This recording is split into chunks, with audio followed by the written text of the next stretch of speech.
ஆஹா lovely birds. இன்றைக்கி நம்ம ஒரு வித்தியாசமான பறவை.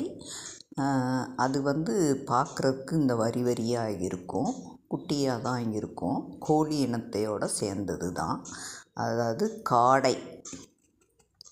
காடை அப்படின்னா இது அதாவது பசியானிடே அப்படின்னு சொல்லி ஒரு குடும்பம். அந்த குடும்பத்து பறவைகளை தான் காடைகள்னு அழைக்கிறாங்க. இந்த காடை பெரும்பாலும் நிறைய பேரில் இருக்குது. அதாவது நம்ம நார்மலாக பார்க்குற காடைலாம் நாட்டுக்காடை. அதாவது நம்ம கறிக்காக வாங்க போகணும் அப்படின்னா இந்த காடைகள் கிடைக்கும். அடுத்து ஜப்பானிய காடைன்னு ஒன்று இருக்குது. அது கொஞ்சம் கொழு கொழுன்னு நல்லா பொம்மை மாதிரி இருக்கும். அப்புறம் சுள்ளிக்கட்டை காடை, நியூசிலாந்து காடை, அப்புறம் மலை